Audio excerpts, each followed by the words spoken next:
I'm Jason Lewis. I'm Flora Gladwin. And I'm Thomas Mills. Welcome to Climate Optimists. As a group of concerned citizens, we're on a journey to explore climate solutions and ways that each of us can make a difference. And as a nonprofit organization, it's donations from listeners that enable us to educate and empower people to become climate advocates. So, whether you're a longtime listener or you've just discovered us and you like what you hear, consider a donation that aligns with that value. Donating is easy. Just head over to our website, climateoptimist.co, and click the donate button. If you're not ready to take the step to becoming a donor but want to help us out, tell all of your friends about us and rate us on your streaming platform. Yeah, help spread the word. It's how we, expand our reach and ultimately get more folks engaged in climate action. Mm-hmm. And in other announcements, as we approach our 100th episode here on Climate Optimists, today is 92. Yeah, I know, hard to believe. We're going to be making a shift to a spring and fall season here on the podcast. While we think that there's a lot of important conversations still to be had on climate solutions, we're looking to invest more of our energy into events, both virtual and local, that help more of our community, get directly involved in climate action. So more to come on that, but we wanted to let folks know we're going to continue on our current schedule through May 7th, and then we'll be off for the summer, starting off again in September. This week, we're going to be taking a deep dive into a topic that probably isn't top of mind when it comes to climate change, and that's invasive species. All of us have probably heard the term, and most of us will likely have first-hand experience when it comes to invasive plants, insects, or animals. Perhaps not surprisingly, climate change has the potential to increase the spread of certain invasives. Additionally, invasive species can present challenges for implementing natural climate solutions, which are an important tool for reducing carbon emissions and climate impacts. So today, we're going to be talking about invasive species, climate change, and the relationship between the two. But before we jump in, let's talk about this week's Reason for Hope. Yeah, and I think we've got a good one this week. Just learned, courtesy of an article from Reuters, that Germany, Europe's biggest economy, is on track to reach their 2030 climate goals, which is definitely worth celebrating. The country's economy shrank by 0.3% last year, which obviously isn't ideal. But the upside of that is their greenhouse gas emissions fell by a whopping 10%. Wow. And so, yeah. So with that drop, they're basically on the right trajectory to cut their emissions 65% by 2030, and then to be carbon neutral by 2045. The big drop was in their energy sector emissions, which fell significantly due to rising production from renewables, which covered almost 50% of their electricity consumption last year. So a lot of stats, but yeah, bottom line, Germany is making good progress, and hopefully that, helps incentivize others to deliver on their climate targets too. And I think it's important to keep in mind that a reduction in the economic output by a country is not necessarily a bad thing, right? If we look at the other indicators in a society, such as happiness indexes or health indexes and things like that, I think that's where we need to be a little more focused on rather than purely the dollars and cents of it all. Because ultimately, like, a 0.3% reduction in economy size for a 10% reduction in greenhouse gas emissions is a trade-off in my mind that's well and truly worth paying. For sure. And I think we're all in agreement here that we need to be looking at other metrics that are probably more important to folks on a daily basis than just the almighty dollar. Absolutely. And I think that'll be great too to track them in the future, though. Expecting good things. All right. So, for our main topic, our guest today is Tao Orion. Tao holds a degree in agroecology and sustainable agriculture from UC Santa Cruz and a Master's of Science degree in climate change, agriculture, and food security from the National University of Ireland, Galway. She is the author of Beyond the War on Invasive Species, a permacultural approach to ecosystem restoration. Tao is an instructor and program administrator in the permaculture program at Oregon State University and serves on the board of directors of the Center for Rural Livelihoods.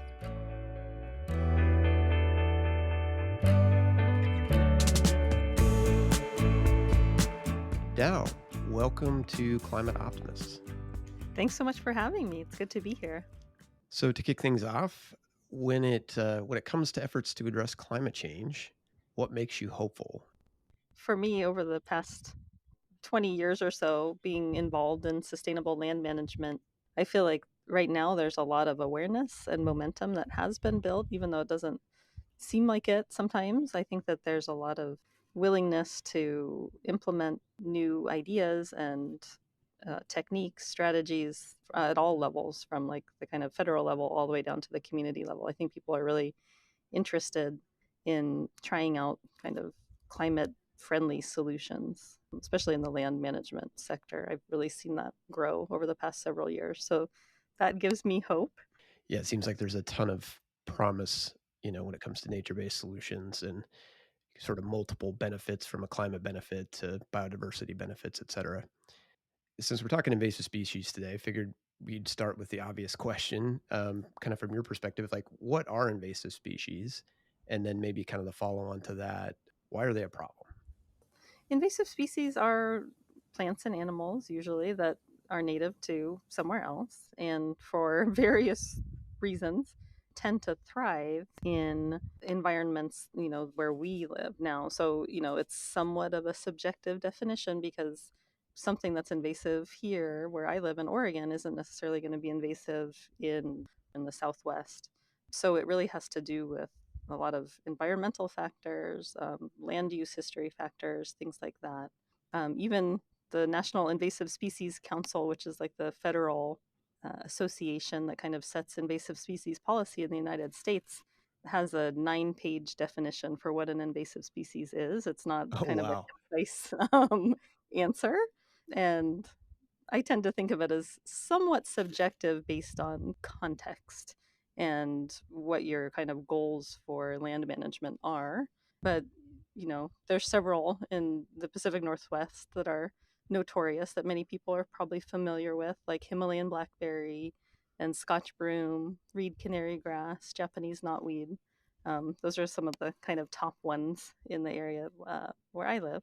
And those have come in from around the world, or how have they sort of found their way to Oregon in this case? A lot of them have kind of come in as weeds in like hay that's been imported or seed that's Okay. been imported.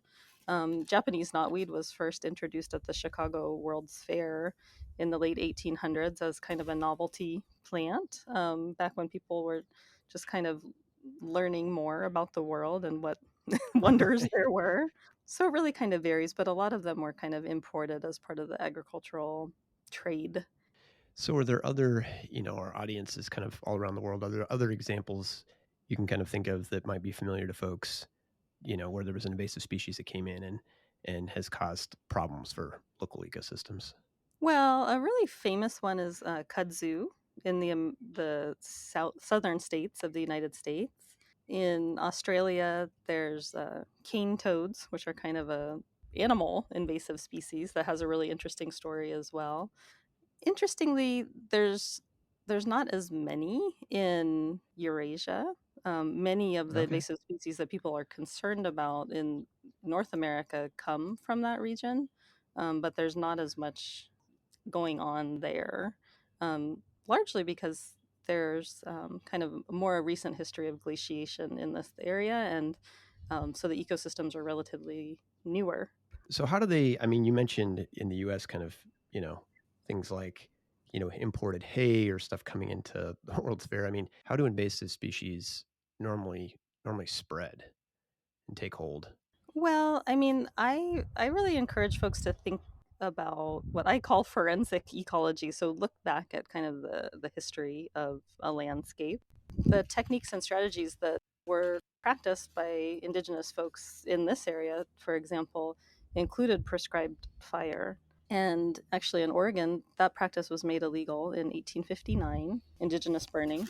And taking that away from the landscape, and at the same time importing a series of European crops, including livestock, into the landscape, completely changed the environment and Sure. changed the nature of ecosystem processes, and made especially the kind of hands-off approach that has become the norm in modern kind of conservation, made the ecosystems prone to invasion by species like Himalayan blackberry and Scotch broom and things like that. Gotcha. So it's a multi-layered tapestry, and to me, I don't see invasive species as the problem. I see the way that we relate to landscapes as the challenge. So it sounds like invasive species are a problem, but you're talking about maybe what you view as sort of a bigger problem, which is how we manage our lands. And maybe I'm guessing then that contributes to invasive species being able to take hold. Yes, definitely. I think that, you know, the idea that's kind of guided modern conservation in the West or in North America has to do with the wilderness ideology that was popularized by John Muir and others that really didn't take into account the role that people, in the case of John Muir, indigenous people, played in creating and maintaining the landscapes that were seen as these pristine environments like Yosemite. You know, John Muir wrote so eloquently about the environment that he encountered when he strolled through Yosemite, but the reality of what happened there is that people were forcibly removed by the US cavalry about 10 years before he showed up. And all of the plants that he mentions in his journals are food and medicine plants and fiber plants, forage plants for deer. And they were cultivated on some level of intensity by the people who lived there for thousands of years. And a lot of Interesting. that kind of evidence of human stewardship of landscapes is becoming more widely known and understood, from the rainforests of the Amazon all the way up into the, kind of boreal forests of the Yukon Territory. People have had an influence on the characteristics of ecosystems through their active tending practices. In other words, we've always, or at least in recent history, we've had a role in terms of impacting the ecosystem. And so by removing that, it's actually made it a challenge for, some native species out there to be able to exist in the way that they have. Definitely. And also, everything that we do now is also, we create ecosystems. Like I like to say, a Walmart parking lot is an ecosystem. Like we design that for a certain outcome. We don't necessarily think about the natural processes that it impinges upon, but Sure. we're impacting riparian ecosystems because of that parking lot. And so the downstream effects of that also contribute to native species declining and invasive species doing better. So, given that that's a challenge and adds to sort of the uptick of native or invasive species, we put climate change on top of that. How is climate change expected to impact sort of the spread of invasives, and maybe how is it already impacting it?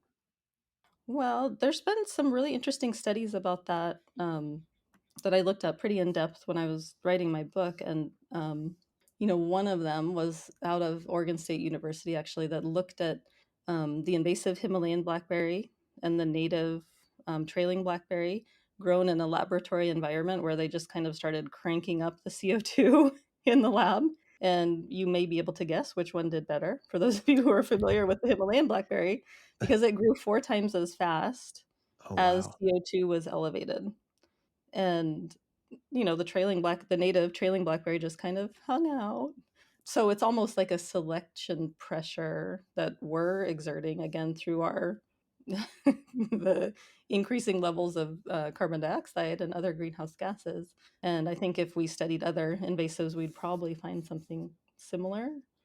And then there's also, changes in temperature, precipitation intensity, and amount that we're also contending with that don't necessarily favor the same kind of cohort of native species that may have been present at the end of the last ice age.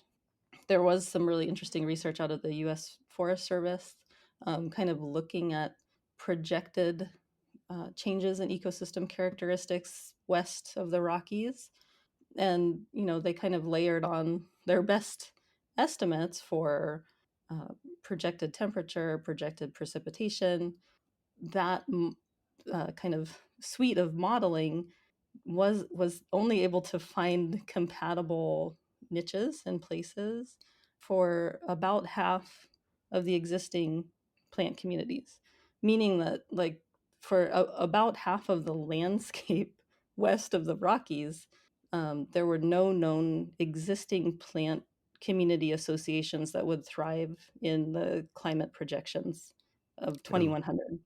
So that was sobering to read. I mean, hopefully we're not going to get to that point of extreme climate change effects, but we essentially don't know what right. ecosystems of the future are going to look like. So, I mean, maybe this is oversimplifying, but it sounds like, you know, based on this modeling, projections aren't good, in terms of it's not going to be helping the existing species that are out there, but there may be some potential movement that could take place. But then I'm hearing either way, reducing the amount of warming that takes place is going to be important if we want to maintain, existing ecosystems. Definitely. I mean, already, I'm in the southern Willamette Valley. We're looking at no Douglas fir survival by 2100 on the valley floor. Wow. Like you know, people are anticipating that Douglas fir, the iconic tree of the Oregon license plate, and uh, are essentially not going to survive up until, you get into the Cascade foothills over 2,000 feet elevation or so. Wow. Which obviously has all sorts of cascading impacts. So I guess we're getting into it already, but my next sort of set of questions relate to kind of like what are the implications of all this? It's obvious to see it's not a positive thing, but like if we were to sort of look at our food systems, what are kind of the implications for a changing climate, potential uptick in invasives? And do you have examples that might help us kind of understand that? Well, one of the things that I think about with invasive species, and I manage them, quite often on my own farm and on other projects that I'm involved in, um, is thinking about their characteristics more from a solutions perspective, because, in permaculture, at least, which I'm involved in a lot, we're always saying, or one of the kind of sayings of it is the problem is the solution, right? Okay. So it's a positivist approach to kind of solving some of these seemingly intractable problems. If you're seeing something like Scotch broom or like blackberry that's just growing like really well, that is sequestering carbon. And we can kind of harness that tendency and use it to put it back into the soil. So cut those things down, chip them up, make them into compost, build soil organic matter, which is sequestering atmospheric carbon and putting it in the soil where it's relatively stable. That's the kind of approach that I kind of take, is like thinking about how we can utilize in our quest for more regeneratively managed ecosystems. How are we kind of harnessing some of that amazing energy that we see invasives have and turn it into something that's helping regenerate the system as a whole? Interesting. So if it grows fast, it can, it's pulling in carbon, and then we can take that to, improve soil health. Exactly. What about on the kind of the natural climate solution side of things? I know, we talked about it a little bit in the beginning, and obviously an important part of kind of the suite of solutions that we need to deal with climate change. What risk do kind of invasives pose there? Well, I mean, I think in some cases it can be trickier to get projects off the ground that might have invasive species to deal with at the beginning. But I do think that, and in my experience managing them and being on other projects where they're being managed in a regenerative way, it's really only like 3 to 5 years until you're past the point where the outcome that you're managing for is happening and the invasives are not an issue anymore. You know, my background is in organic agriculture, so that's kind of how I came at this approach to invasive species. Is really, when you're an organic farmer, you really only have a few tools that you can work with that Sure. aren't chemical approaches. And you pretty much just, you know, work through that checklist. You have tillage, you have cover cropping, you have mechanical management with mowing, you have animals, and you have burning. So you kind of try to like match your goal for your ecosystem or kind of where you're working to the tools that are at your disposal. That makes sense. Okay. So would it be fair to say then that whether we're talking about kind of rangeland for agriculture, or you're growing crops, or out in a forest ecosystem where you don't have cattle, the you're really looking at a suite of tools, and the invasive in particular, and kind of developing a strategy? It sounds like it's sort of, what do we need to do for this particular condition? And I really like to say, your goal when you're kind of thinking about if an invasive species is your concern, the bigger picture goal should be what are the ecological characteristics that we're wanting to manage for here. So if it's an oak savanna, we're going to have to be managing for the oak savanna, and the Scotch broom removal will be a consequence of that. That's Scotch broom removal isn't the goal. It should Okay. be we're thinking about this bigger picture perspective, and we're going to have to take a more active role in maintaining that oak savanna or maintaining, you know, the Douglas fir forest, which, this is kind of another subject, but that type of ecosystem, the old growth forest ecosystem, is less invasible. Like you don't often see invasive species in old growth type forests because there's not light and there's not nutrients and there's not a lot of available extras that many of these invasive species like, because they are primary successional species. They like it when it's been disturbed, when there's a lot of light, a lot of nutrients floating around. Those are the conditions that they like. Interesting. So if you Yeah. have a really kind of mature ecosystem, it's actually, in a sense, a barrier unto itself of letting invasives in. So versus like sounds like something that's maybe freshly burned, or tilled, or what have you, that presents this environment for an invasive to take hold. Yeah, and in an agricultural context, a lot of people are always like, "Oh, what do I do about Canada thistle? I till it and then it just comes back." And it's like, well, Canada thistle, if you till it, it has a rhizome, and every time you break up that rhizome into smaller parts, you make a whole new plant. You know, it Right. doesn't want to be tilled. Right. So, we're talking here, a lot about plants. I'm wondering, are there, when we're talking about insects as invasives, does that same sort of approach make sense, where we're saying, let's talk about the ecosystem we want to have, and then manage the conditions to create that ecosystem?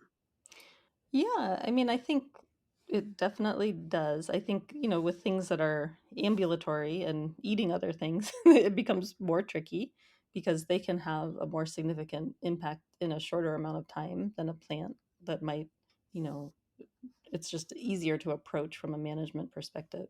But, I think in a lot of the cases, and I really, when I was researching for my book, what I found in looking at, species from the brown tree snake in Guam to zebra mussels in Lake Michigan to the cane toads in Australia, all of these species had a really important story that had to do with massive changes in the landscape predating their explosion in population Okay. and contributing to it.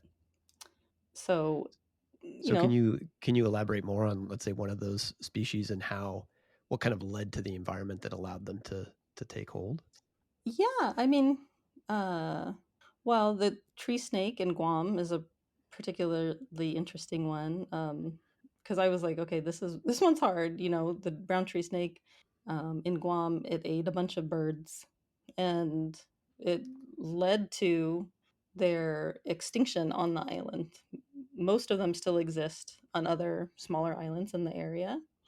But when I looked into it further, what I learned was that 95% of the primary forest in Guam had been burned during World War II because it was used as a bombing range.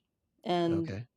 all of the species of birds that the brown tree snake ate were forest dwelling birds. And so they were pushed, prior to its, or right around the time that it was also introduced, 95% habitat decline, 5% Wow. remaining forest. All the birds are in this one area. The tree snake comes in, eats them, and, you know, in this case, a small island, the birds are not adapted to predation. It's a classic kind of example of what happens in that kind of situation. So it is an interesting example of kind of real time evolutionary pressure working, but I would argue that the big selective event was the deforestation and the loss of habitat. And, you know, that to some extent was also the case with the cane toads in Australia.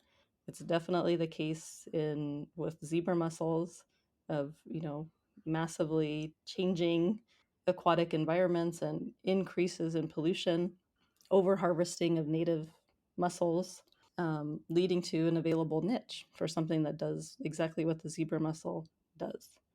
In other words, when an invasive is introduced into an environment, what's really allowing it to take hold is that there's something out of balance that created that opportunity. So it isn't just that you drop an invasive somewhere, it's going to take off. It needs other things to be in play to allow it to take hold, and so managing it is looking back at what led to it being able to take hold in the first place.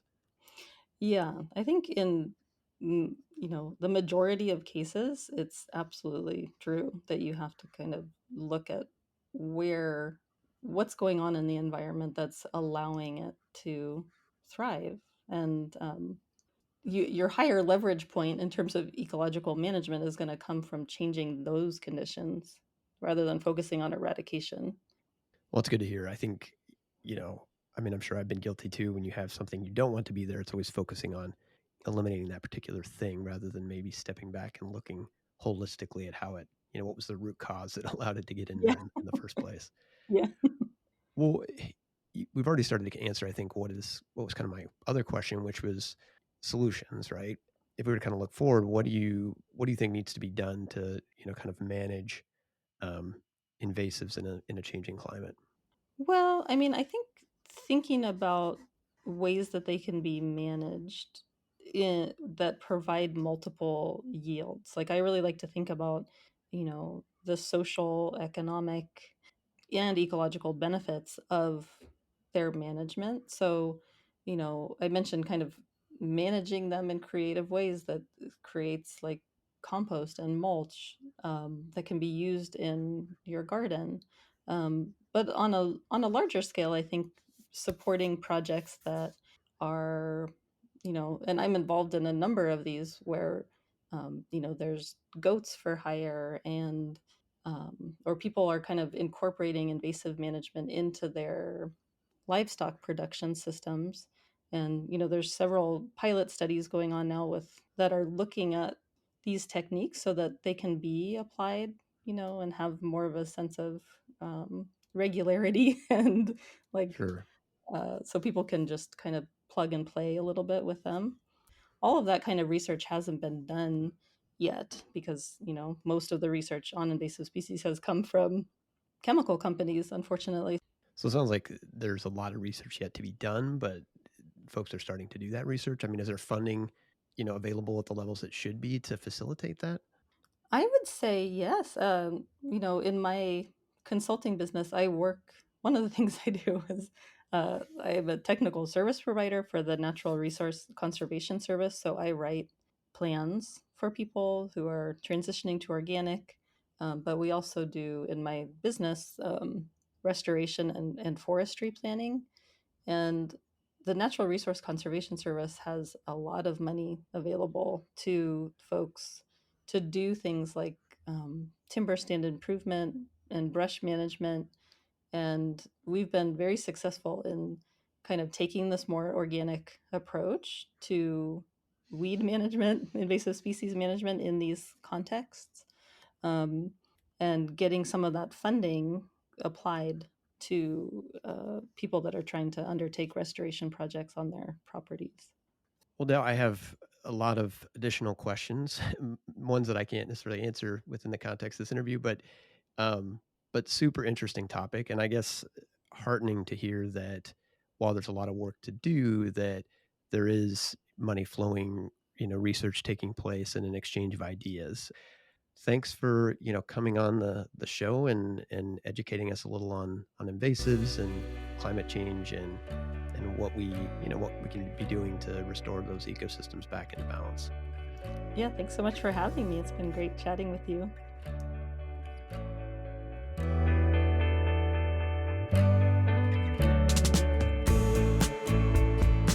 Flora, Thomas, what did you guys think of the interview with Tao?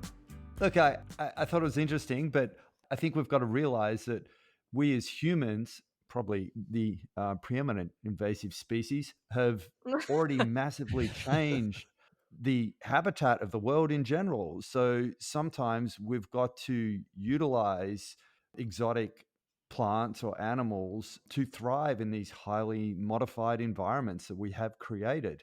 Because at the end of the day, like, we've got to be sequestering carbon from the atmosphere, and we've got to be feeding people.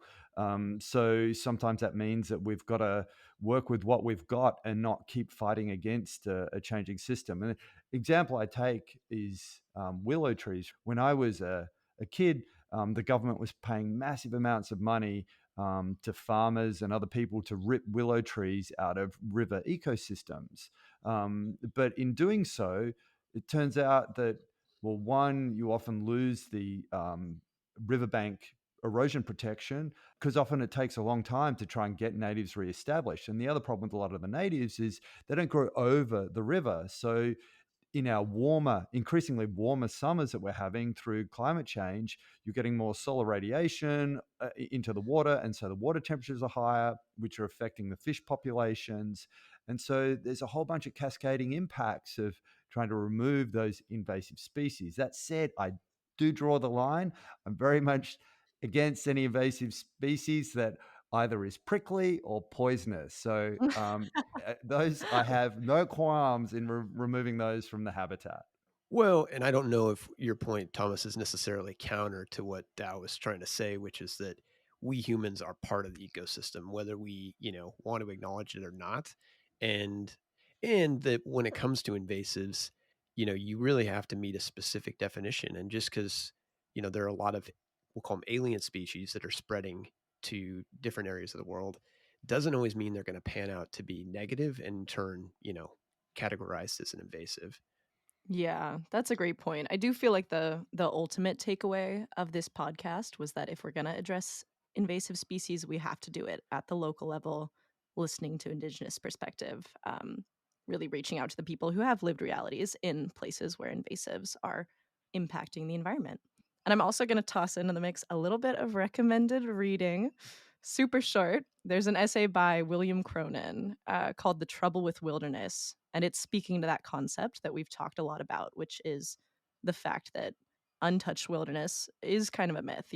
Humans have always been involved really heavily in non human ecosystems, and it's important to consider both those non human and human interests.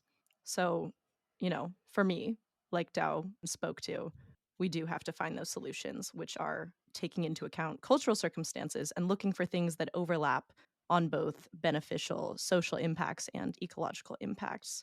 A cool example that I like is jellyfish. They bloom more and more in warmer water. So it's sea level temperatures are rising, jellyfish populations are exploding, and there's a really good case of this with the Nomura jellyfish, which are big enough that in huge blooms they can clog power plants. There's a ton of really interesting examples of this in Japan.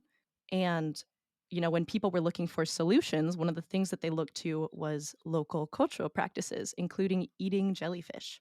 And though Nomura jellyfish, I know, and though those are, bigger, considered less of a delicacy, there was some thought about how could we possibly introduce this as a food source?